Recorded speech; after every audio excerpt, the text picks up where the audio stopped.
নমস্কার, যুক্তি তর্ক সঙ্গে অর্কই আপনাদের স্বাগত। আপনাদের সঙ্গে আমি অর্কপ্রভ সরকার। সবাইকে শুভ শারদীয়ার প্রীতি, শুভেচ্ছা এবং ভালোবাসা।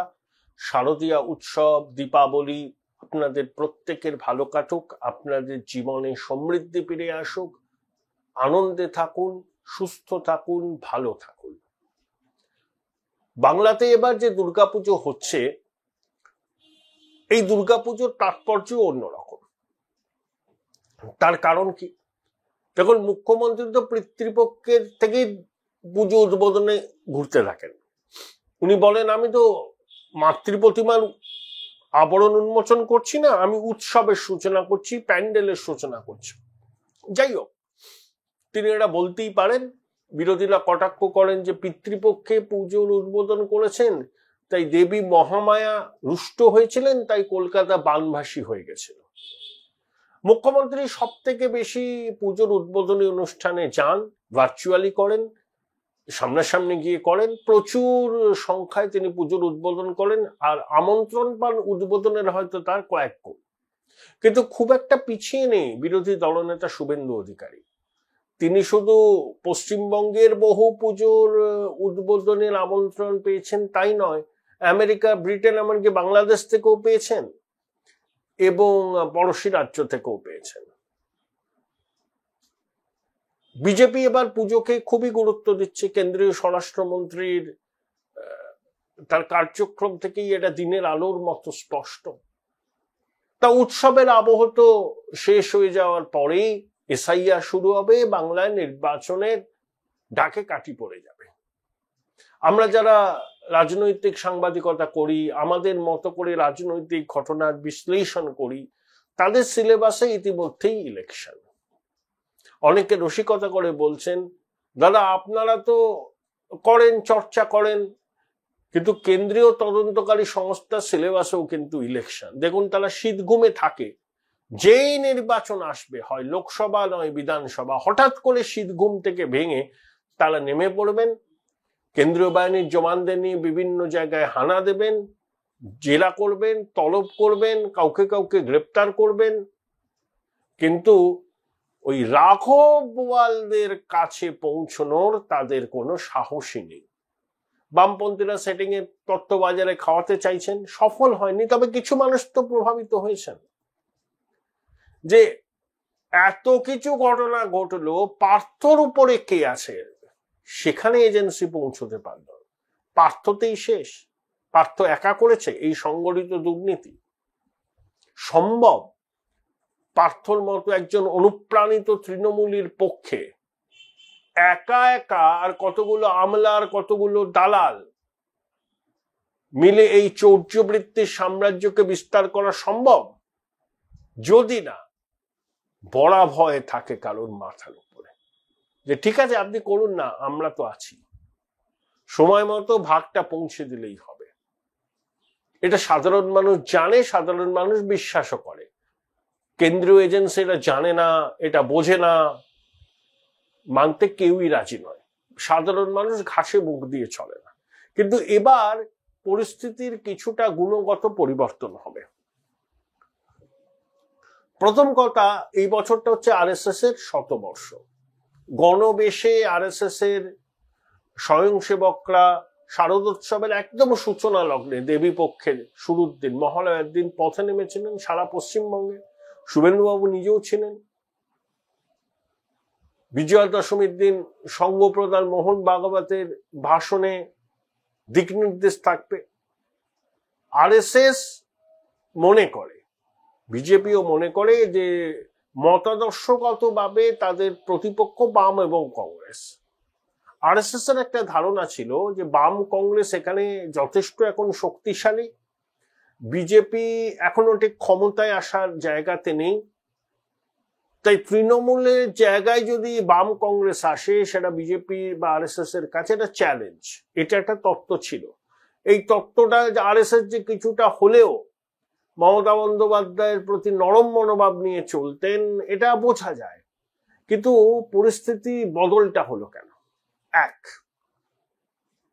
সীমান্ত সংলগ্ন জেলাগুলো তাতে জনবিন্যাসের ব্যাপক পরিবর্তন এবং এটা অনুপ্রবেশের কারণে বিভিন্ন সীমানা লাগোয়া বিধানসভা কেন্দ্রগুলোতে 2009 সালে যা ভোটারের সংখ্যা ছিল 2024 সালের এই 25 সালে ধরুন এখন কোথাও 55%, কোথাও 57% বেড়েছে। আরএসএস বুঝতে পেরেছে এবার যদি কোনো পদক্ষেপ না নেওয়া হয় সত্যি সত্যি হিন্দুরা বিপন্ন বোধ করবেন, আবার তারা নিজ ভূমে পরবাসী হওয়ার আশঙ্কায় ভুগবেন। আরএসএস এই বিষয়টাকে বুঝেছে। প্রধানমন্ত্রীও লালকেল্লায় 78তম স্বাধীনতা দিবসের বক্তব্যে লালকেল্লার প্রাকার থেকে এই জনবিন্যাস বদলের বিষয়টার গুরুত্ব কি সেটা বলেছেন এবং ডেমোগ্রাফিক কমিশন তৈরি হচ্ছে বলেছেন।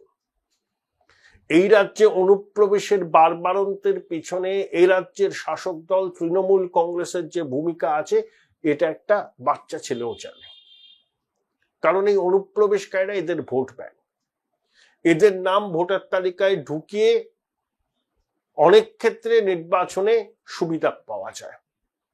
তাই আরএসএস বুঝতে পেরেছে যে এবার আর ওই আপাত নরম অবস্থান তৃণমূলের প্রতি নিলে বাংলার বিপদ হবে। আরএসএস যে ইডিওলজিতে বিশ্বাস করে সেটা বিপন্ন হবে এবং হিন্দুরা আতঙ্কিত হবেন, বিপন্ন বোধ করবেন, নতুন করে বাস্তুচ্যুত হওয়ার আশঙ্কাও তাদের অনেকের মধ্যে গ্রাস করতে পারে। তাই এবার আরএসএস সরাসরি এবং প্রত্যক্ষভাবে বিজেপির পাশে এসে দাঁড়িয়েছে এবং তাদের স্বয়ংসেবকরা নেমেছেন, বিজেপির প্রার্থীদের হয়ে তারা প্রচারও করবেন। এ রাজ্যে আরএসএস এর সাংগঠনিক ক্ষমতা অতীতের থেকে অনেক গুণ বেড়েছে। সেটা গুজরাট বা মধ্যপ্রদেশের মতো নয়, কিন্তু অতীতের তুলনায় অনেক গুণ বেড়েছে। বাংলাতে একটা পরিবর্তনের আকাঙ্ক্ষা আছে মানুষের মনে, বিশেষ করে সাইলেন্ট মেজরিটি, যারা সরকার তৈরি করে সরকার ফেলে দেয়। অনেক মানুষের বক্তব্য হচ্ছে যে আরএসএস এর আশীর্বাদ থাকায় প্রভাবশালীদের ছুতে পারছে না এজেন্সি, তাদের বিরুদ্ধে যাবতীয় প্রমাণ এজেন্সির কাছে থাকা সত্ত্বেও তারা কাকুতে গিয়েই থেমে যাচ্ছে, পার্থতে গিয়েই থেমে যাচ্ছে। এবার কিন্তু বিষয়টা তা হবে না। সর্বোচ্চ জায়গা থেকে সবুজ সংকেত পাওয়া গিয়েছে। মনে আছে 2024 লোকসভা নির্বাচনে প্রচারে গিয়ে প্রধানমন্ত্রী বলেছিলেন এই দুর্নীতির বিরুদ্ধে এখন যেসব চলছে এগুলো হচ্ছে ট্রেলার, আগামী 1-2 বছরের মধ্যে পূর্ণ সিনেমাটা আপনারা দেখতে পাবেন। এই সময় থেকে বাইপোড়া পর্যন্ত বাংলায় উৎসবের মরশুম থাকে। এখন কোনো পদক্ষেপ সম্ভবত করবে না এজেন্সি, তবে লক্ষ্মী পুজোর পর থেকে বিল্ড আপ হবে। বালু মল্লিককে ধরেছিল তো একাদশীর দিন, যতদূর আমার মনে পড়ছে, আমি তখন দিল্লিতে ছিলাম। বিজয়া দশমী কাটলো, ইডি হানা দিল বালু মল্লিকের সল্টলেকের বাড়িতে, টানা প্রায় 24 ঘন্টা জেরা করার পর তাকে হেফাজতে নেওয়া হচ্ছে। তা এবার